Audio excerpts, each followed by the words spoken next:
so just a real quick overview, and I'm going to keep the overviews going because I want you to be able, at the end of December when we're finished with Romans 11, I want you to be able to say, here's what Romans is about. I think about it like this.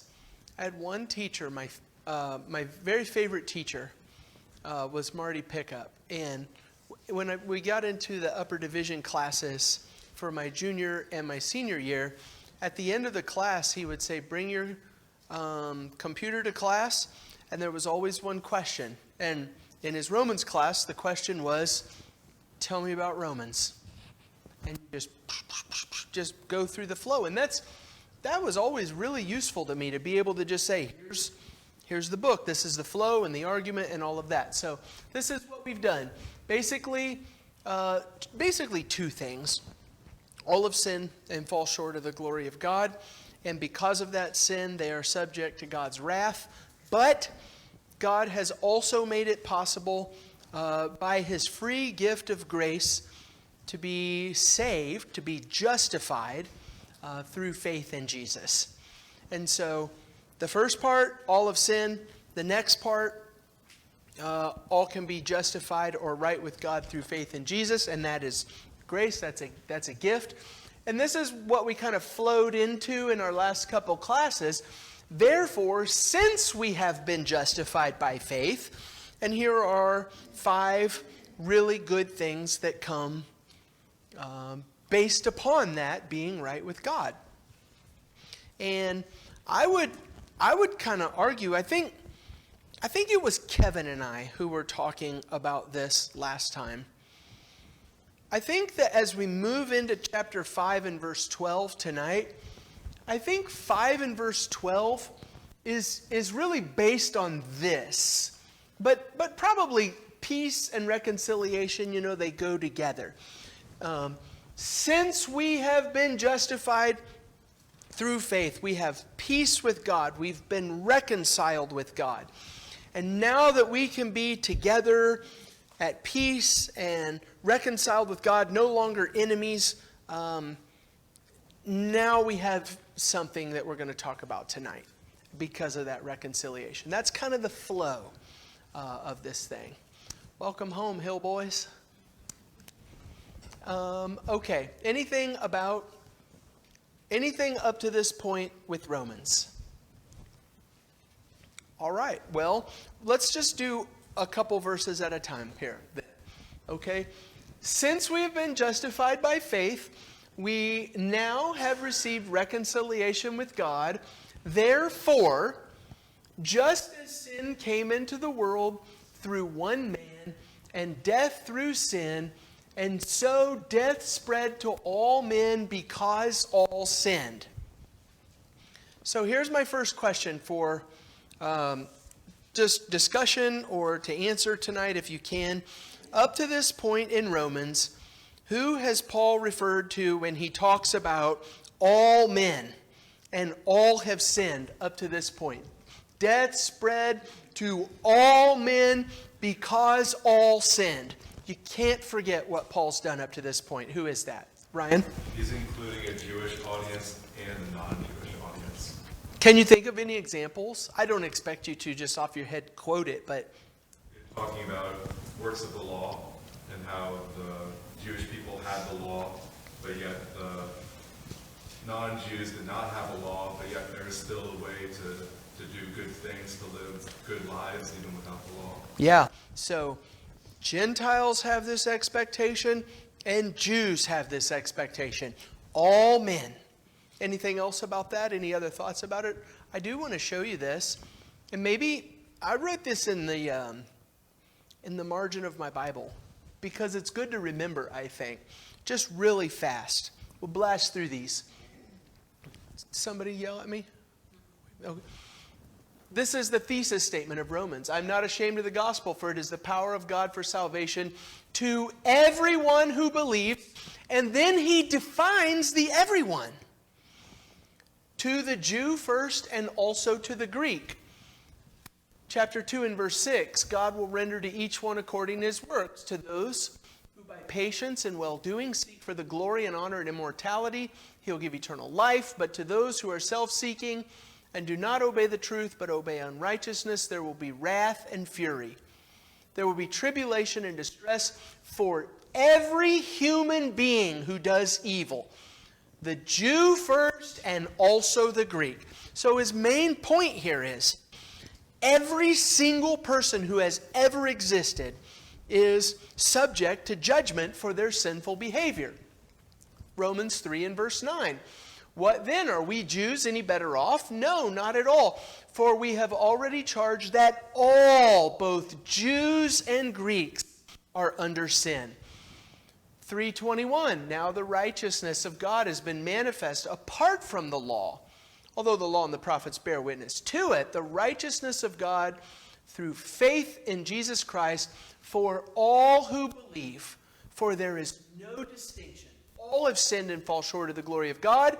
And, I would add the implied point here, and all are justified by his grace as a gift through the redemption that is in Christ Jesus. 4:16, that is why it depends on faith in order that the promise may rest on grace and be guaranteed to all of his offspring, not only to the adherent of the law, but also to the one who shares the faith of Abraham, who is the father of us all. And remember, Abraham, the big point in this section was, Abraham was right with God even before the law of Moses was a thing.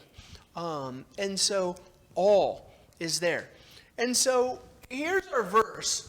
Therefore, just as sin came into the world through one man, and death through sin, and so death spread to all men because all sinned. I think what you've got to program into your head is, we know this. We know this conversation. We've been having this conversation since day one in the book of Romans. When he talks about all men, he's saying both Jews and Gentiles, which kind of points me to our next question. So why would Paul use Adam as we get ready to move through chapter 5? Why is Adam the perfect example of a person to use in this next conversation? I think we all came from Adam. That's, yeah, The Jews say that Abraham was in, but we all came from Adam. that's right. So if Paul's going to do this comparison between this is what Adam brought into the world, and you're either of Adam, versus this is what Jesus brought into the world, or you're of Jesus, that's basically all people in the world through Adam, Jews and Gentiles, literally all people in the world. And then Jesus does the same. His salvation is for all people, both Jews and Gentiles. Yeah, Lena? And he was also before the law, so the Gentiles can relate. But he was in the presence of God, so that's something that the Jews can relate to. So he can be an example on both sides. He relates Yeah. to both groups. Yeah, so here's something to do with the text real quick. So you've got verse 12. And you see how verse 12 ends with a dash in our Bibles? I think that all of our Bibles have a dash. What that dash is saying to you is, death spread to all men because all sinned, and the dash is saying, and now I'm going to start talking about something else. We're not keeping the sentence going. And so what I did in my Bible, and you'll see this in a minute, maybe it will be in a minute that you'll choose to do this or not. What I did in my Bible is I put parentheses around verses 13 and 14 to help me remember that, okay, this is not a completely unrelated point, but it's not a part of this sentence. And so let's think about this unrelated point here real quick. Verse 13. Death spread to all men because all sinned. Okay, let's talk about that. For sin indeed was in the world before the law was given. In the book of Romans, what does that mean?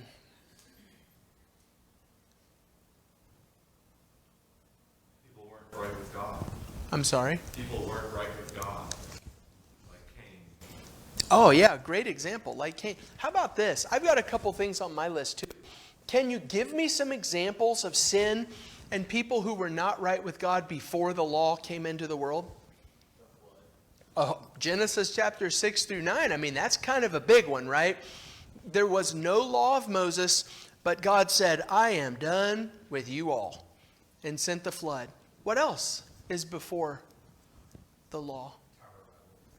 Tower of Babel. There's a great example of you are not doing what you're supposed. This is important to pay attention to.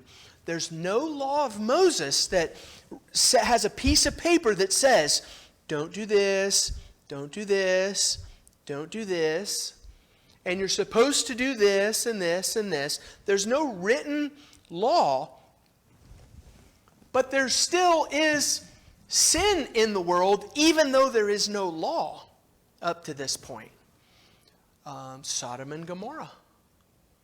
Right? There's a good example of God saying, there is nobody righteous in that city, and they're donezo. Sin indeed was in the world before the law was given, but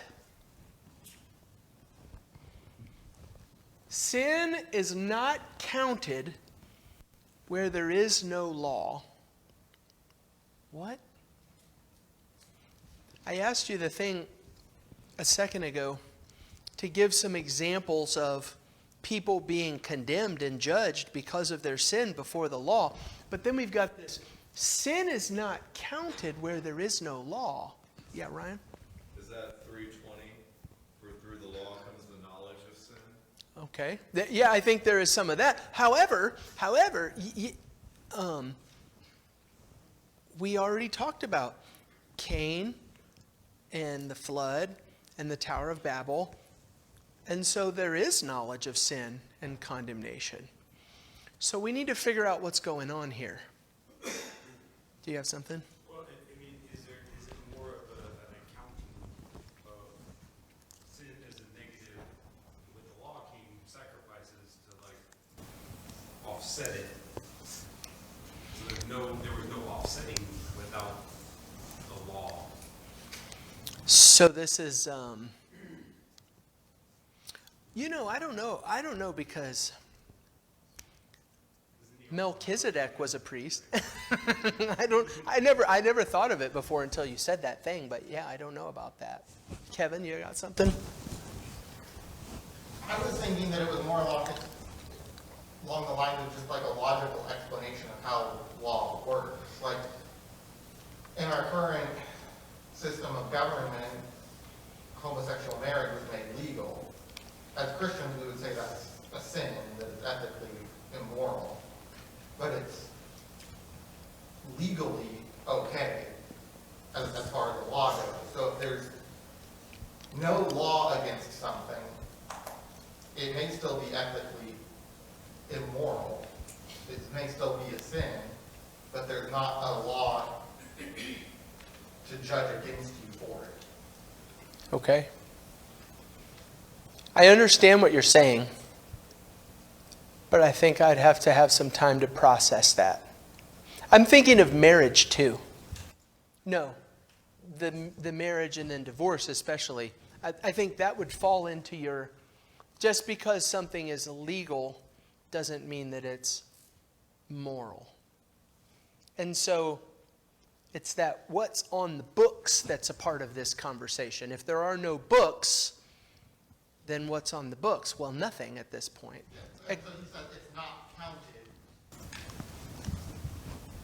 So when you're looking at a justice system, if there is no law in your justice system, then you can't count it against someone. Versus you do have a law that directly correlates to it. Now you can count it against them. But it doesn't mean that the person was justified. They still could have been wrong. Okay. But there was just no law to put that mark against them. Okay. I think you said that well. I don't know if I agree, but you said it well. No, really. I mean, really, I'd need to think about that some, but that's a good explanation that you say. I got Nick and then Jessica here. To go right off what Kevin said, could counting specifically just be like a very literal meaning of, in our current justice system, if we have the law of battery, and you punch two different people, you have 2 counts of battery. So literally, we are counting your sin. Now we can agree it's immoral whether or not you have the statute or not, but when you actually have a law, you can literally count the sin. So with the literal law, we can go through the statutes and literally count what your sins are. So I think this would be the thing that I disagree. Well, that's probably too strong of a word, because I think both of you make a good case. Except for, remember Romans chapter 1, starting in verse 18. There are some things that people should have just known. Even though there is no law, there is this natural law. Jessica, what do you... That's what I was going to say. They knew there is a God by looking around them. They all knew that murder was wrong. When Cain killed his brother, or, that was carried down through history in their verbal tellings of whatever, obviously because Moses wrote it down later. Yeah. But they knew somehow that certain things were not acceptable. And just like the Gentiles knew that there was a God. Yeah. Hold on. Let me push this forward. No, I'll still come to you here, but let me push this forward just 1 second, because maybe this will help as you keep going. 14. Yet, so sin is not counted where there is no law. I wish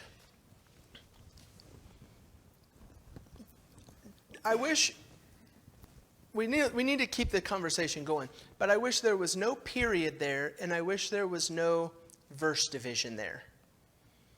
Because the period and the verse division help us lose sight of the ultimate fact, the ultimate point that Paul is making. Go ahead. So, to add on to your reference to chapter 1, I already forgot the verse. What was the chapter 1 verse that you were saying? They just giving you a hang up about 118. So, I don't think that contradicts the idea that the law allows you to count the sin. Because as we move on, what he wants to do. Let's see, it's verse 20. Now the law came in to increase the trespass, but where sin increased, grace abounded all the more. So God had to give us the law so that we could see the count. If we just went from the beginning of time and God never gave us a law, we wouldn't have had that illustration to see like, oh wow, count 1, count 2, count 3. We could have just said, you didn't make a rule against it, you didn't say no, we couldn't. But God gave us that option. Like, he was already looking ahead. He knew the law wasn't going to provide salvation for us ultimately. Yeah. But he had to give us the law so that we had the chance, and so that we could also see that illustration. Yeah. And then because we have that illustration, that's the end of Paul's point here, is we have that illustration, so now we see how much grace is abounding because we have the law to contract with that. Yeah. Which I think you don't have to go all the way down. It says, yet death reigned from Adam to Moses, even over those whose sinning was not like the transgression of Adam. So Adam and Jews after the time of Moses are different because God said, do not do this thing. That's what, even though death reigned from Adam to Moses, even over those whose sinning was not like the transgression of Adam. Their sin was different because it was this moral law kind of a thing, not God saying, don't eat that fruit. And then the law of Moses was a specific law. Let me make one more point, and then we'll do last comments here on this. I don't quite know. I think you all have done good. Honestly, Kevin's comment and Nick's comment are better than any of the explanations I read trying to find out ahead of time. And so I think those are really well done. I don't quite know what to do with that, but also I don't get too wrapped up on it because that's not the point. It is sin is not counted where there is no law, yet death reigned. There was still death, even though there was no law. And that is just something that you can't argue with. So let's do this. I see Ryan and Jonathan and then Stuart. Is there not still death after the law? Because the law didn't bring about righteousness in God. Right? Wasn't that the argument in chapter 3? Like, you're not special because this, you're not special because this. You're not even special because you have the law, because the law was not fulfilled by you. No one did the law, so you weren't made right with God. So if the opposite of death reigned from Adam to Moses, life didn't reign after Moses, did it? Yeah. So we're still in this all men conversation. It doesn't matter if you specifically have the law or don't have the written law. There's sin in the world, and death reigns through that sin regardless of what situation you're in. Jonathan, you had one? No? Stuart had one? Kind of like, I guess, following on to this particular point, right? When the law was created, didn't they take care of this by closing that loophole by this, like the sin of omission? They had like a scapegoat for any sin that I may have committed. I just don't realize I committed. It's not outlined in the law. They had a sacrifice that would take care of it. Right? So I think they took care of that in the law. So what I'm saying is like, it's something there. I go back to their two comments, like if you don't have a measuring stick, you really can't measure someone against something. So you don't know that you've missed the mark if you don't know where the mark is. So that's number one. But then secondly, I think later on when the law is created, they take care of, it's not counted where there's a law, so where there might be like an omission in the law. Because it doesn't tell you every step to take and put every footstep in this spot to get to heaven. We have kind of choice. We have who we are. Yeah. And so in the law, they had a remedy for that. Yeah. Yeah, good. I'm glad that you're talkative tonight because that's what I needed for this section. I needed you to prod a little bit on that. Luke, did you have one last thing before we go? I'm kind of mulling through this in my head still, but why do you think Paul addresses the time between Adam and the law? Do you think it's because there is no law and you don't really have that separation between Jews and Gentiles yet? Is that it? I mean, is that you're just saying you've got a timeline of time? You've got creation to the law. Yeah. Creation, Adam, the law. And then the law to, present day, which was, 60, 50 AD, where you have, and then, Christ. So, why is he talking about this section of time? Yeah. Is it just because both of those groups were one? I think he's making, here's what I did in my Bible. I whited out the period. Yeah. I whited out the period at the end of verse 13. I did not white out verse 14 because I need to know where the verse starts. But I would like to white it out. And I highlighted the words, yet death reigned. Because that's the point. To say this, so Luke's question, why did Paul address this time? This is what we've got, right? We've got Adam, and let's just put this, like Adam had a law. Don't eat the fruit. That's Stuart's measuring stick. Don't do this thing. But from Adam to the time of Moses, which is also a law, and then I guess all the way on to the time of Jesus, There's one thing that has always been true, no matter what. And that is that death has reigned. I think that's why he includes this section, just to say this is a universal problem for, I think, the main thing for us to take away from this big conversation. Even if I cannot concisely understand or explain sin was not counted, I still know that the main point is, yet death reigned. That's the point. Did I answer your question? No? I'm still. Okay. But yeah, that helps. Yeah.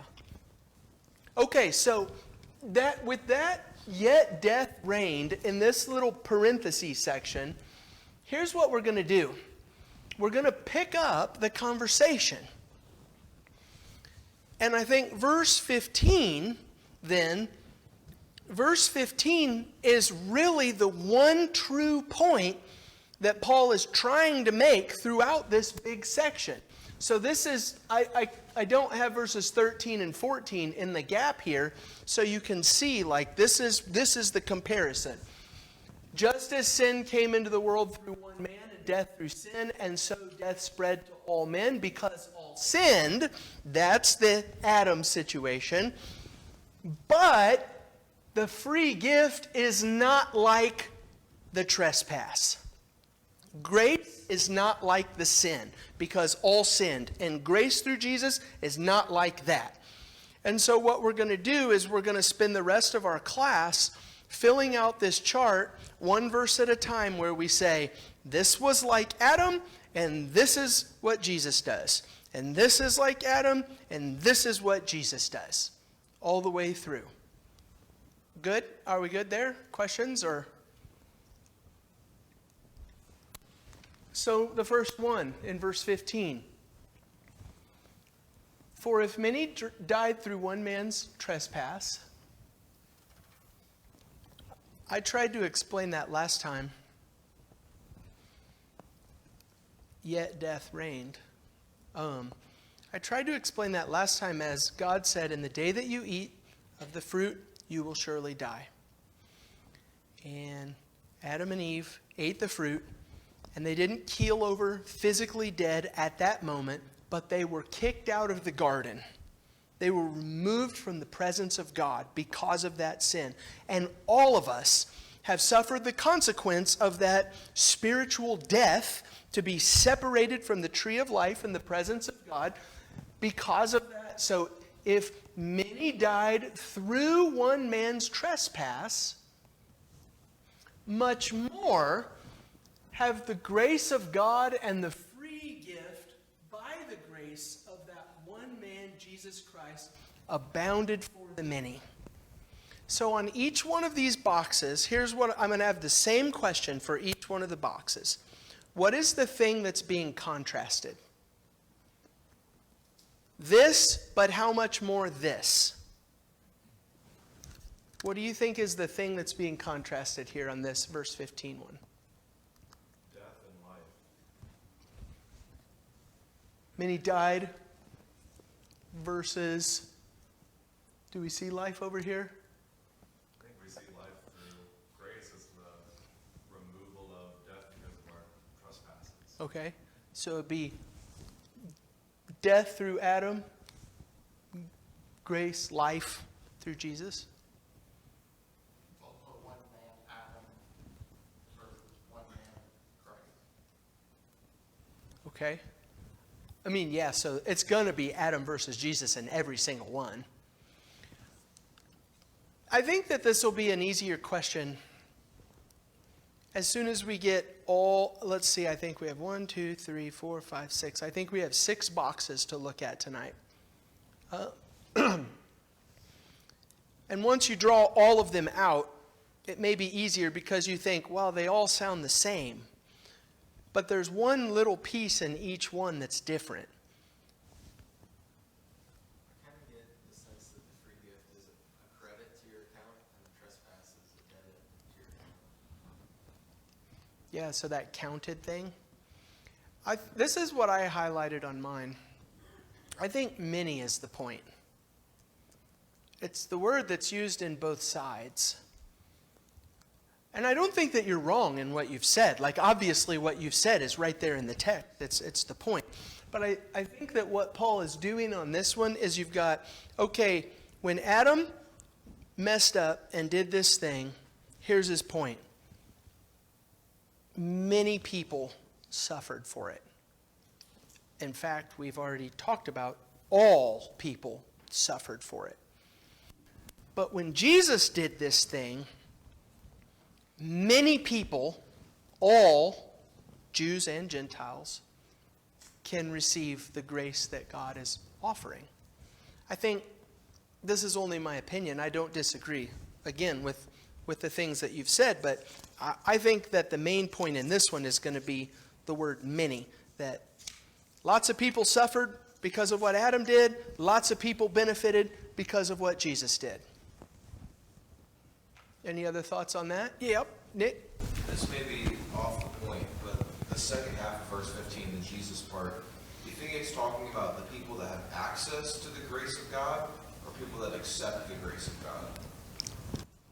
You know, that's a really neat question, because if we're going to do the original sin thing, and we're going to talk about how all people are morally guilty because of the sin that Adam created, come into the world as a baby, as a flawed and sinful human because of the sin that Adam created, then when we look at the other side of the chart, we're going to have to be universalist and say that all people are saved.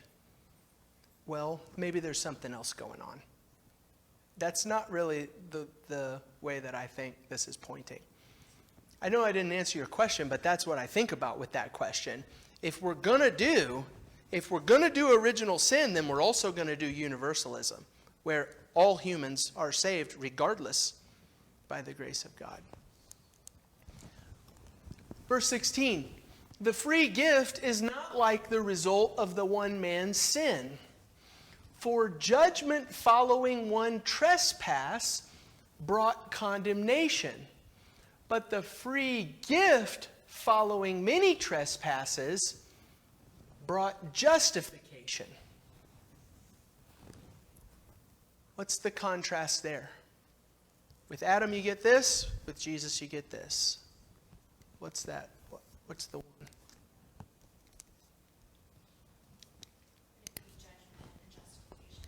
I think so. I think the word result is our key in this one. What is the result of each man's actions? What is the result of what you get with Adam? You get judgment. What is the result of what you get from what Jesus did? You get justification, which is the opposite of judgment. You are not guilty, justified. Kevin? I just wanted to, hopefully it'll need to briefly diverge from the compare and contrast of Adam and Jesus. And I wanted to tie this back into like what we've already discussed in Romans up until this point, and then like what's coming like in the future, like how this bridges the gap, that this isn't just a side tangent about Christ and Adam, that it ties in. And when he's talking about the free gift versus the trespass, and we go back to chapter 4, like around verse 4, he's talking about work, and he says, now, to the one who works, his wages are not counted as a gift, but his due. And so now we're talking about the trespass, our works, bring condemnation, but the free gift is grace. And so that ties in now. He's going to do this whole section, and then chapter 6 starts. The next logical question we would have of, okay, well, if grace is this free gift, then should I keep sinning so that it abounds? And so I just kind of wanted to bring that into context. Yeah, no, that's right. I do it even more because I think the biggest problem that I've had personally, this is the hardest text in Romans for me to articulate and to understand. And I don't think I'm alone in that. And I think one of the problems is because, I'm reading through Romans like this. And then I get to chapter 5, and there's a million different things to talk about with chapter 5, and I forget everything that I've done up to this point in Romans. And so the more we can do what you said, the better off we'll be, is to tie it into there is nothing new in this text. There's nothing that we're learning for the very first time in this text. We've known all of this in Romans up to this point. So what I would do for this one is I would say many. What I would do for this one is I would say result, condemnation and justification. 17.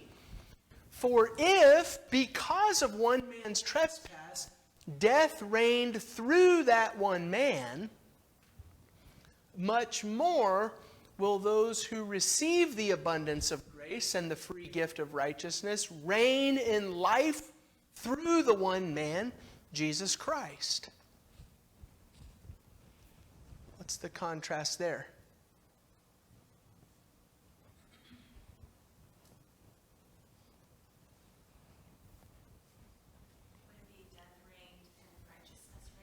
I think I think that's the easiest way to go, is to say what two words, what word is used in both ones. That's what I've done too, is the word reigned. And this is going to really become a major conversation in chapter 6. But yeah, so with Adam and the sin that Adam created, death reigned through that one man. And I want to stop here. We won't dive into this. We will dive into this on Sunday morning, but we won't dive into this just yet. But the idea of death reigned through that man, it's as if death is a king who's telling the subjects what to do. And so death reigns over my body, and I serve death. Death says, do this, do this, do this, and I'm serving death. We're going to see this personification of sin and death, where sin and death control us and tell us what to do. This is just an introduction into that. But what happens with Jesus is not that death reigns over me and over all sinful humanity, but rather the free gift of righteousness is that we will reign in life through the one man, Jesus Christ. It's not that I'm being told what to do by death. It's that I'm connected with Jesus, who is King, and I reign with him. So, how would we say that? Who's in control? That's how I would say that one, I think. Who's telling you what to do? Who's pulling the strings? Death, who reigns, or us reigning with Jesus, who's King? That's a bigger conversation that's on the horizon. Verse 18. I left these up at the top because these are kind of the headings. Verse 18. Therefore, as one trespass led to condemnation for all men, so one act of righteousness leads to justification and life for one man. What's contrast there? One act. It's the thing that they did. Adam sinned. Jesus served, or behaved righteously, did the will of God. What is the result of Adam's behavior? What is the result of Jesus' behavior? An act of righteousness. Nick? You also see the all men pop up again. That's what stands out most to me, just after everything we've talked about, is who is all? Everyone, Jews and Greeks. Once again, condemnation for everyone through Adam, and salvation for everyone through Jesus. Doesn't matter what period of time you are, it's true for all people, all time, all places.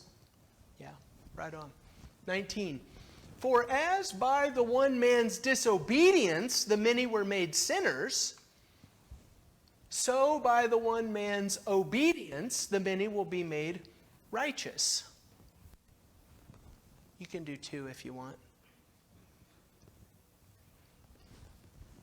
Disobedience leads to being a sinner. Obedience leads to being made righteous. I can't tell you. You probably will shake your head and feel disappointed in me. I can't tell you how helpful it is for me to just take this text and lay it out in a chart like this. Because when I'm reading it in the Bible, it's over. But when I slow down and I copy and paste it into a chart and I make my comparisons and see the same words, that's how I have to get through it. Kevin brought us here earlier. Now the law came in to increase the trespass. So you would say during this period of time, man, these people were just losers because they didn't have the law of Moses. Well, when the law of Moses came on the scene, all that did was make sin worse. You could think, well, maybe it would get better because God now has this special relationship with this group of people. Stewart's thing. God has given you a measuring stick, but then we all just broke the measuring stick and defied what God said. And so sin didn't get better by having this relationship. Sin got worse. But where sin increased, if there's more sin, then guess what you have on God's side? More grace. I don't think there's anything I need to say on that one other than that one gives me goosebumps to think about that. Because you think, wow, things are getting really bad now. And that's where God says, I got you covered. Last, so that as sin reigned in death, grace also might reign through righteousness, leading to eternal life through Jesus Christ our Lord. What's the contrast in that one? Sorry? Death and life. Death and life. That's the reason why I was hesitant. So this is what I was saying earlier, Ryan, when you did death and life for the first one. I was thinking, yes, I don't disagree with you at all. That's true, 100% true.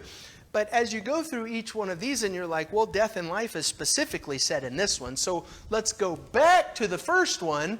And maybe it's not death and life, maybe it's many and many, because he's going to do death and life later. That's the only thing that I was saying about that one. Okay. Clear as mud, right, Luke? Yeah. I find it interesting, verse 20. I don't know if I've really noticed it quite before, but in verse 20, in chapter 5, just how the thought that he's presenting there, but where sin increased, grace abounded all the more, might have the audience thinking, well, what's the problem with sin then? And then he goes into chapter 6 and tells us exactly what's wrong with sin. Yeah. So if you have law and there's more sin, then guess what? That just means that there's more grace. Chapter 6 and verse 1, the very next verse. Okay, what shall we say then? Are we to continue in sin that grace may abound? If more sin means more grace, then let's sin all the more and we'll do God a giant favor. Well, that's really gross that any Christian would go down that road. But it is the logical, it's the next thing that we need to look at. And so on Sunday morning, the plan will be to cover, so I'll tell you this, 6, 7, and 8 are one unit. And as we go through 6 and 7 especially, I'm going to divide it into 4 questions. So question 1 is, are we to continue in sin that grace may abound? We're going to answer that question on Sunday morning through verse 14. Question 2 is in verse 15. What then? Are we to sin because we are not under the law but under grace? That's going to be question 2. And we'll do 4 different questions like that. Chapter 7 and verse 7, question number 3. What shall we say then? That the law is sin? Okay, well, what are we doing? Are we saying that the law is bad? God gave the law, so was the law ultimately the problem in this? No, by no means, he says. That's not what we're going to do on that one. And so that's how we'll break up the next couple chapters. All right, thank you. Thank you for your conversation tonight. And also, if this class seems less clear than the others, then I suppose I would apologize for that. But like I said, this is the hardest part of Romans for me to articulate. So thanks for your patience with that.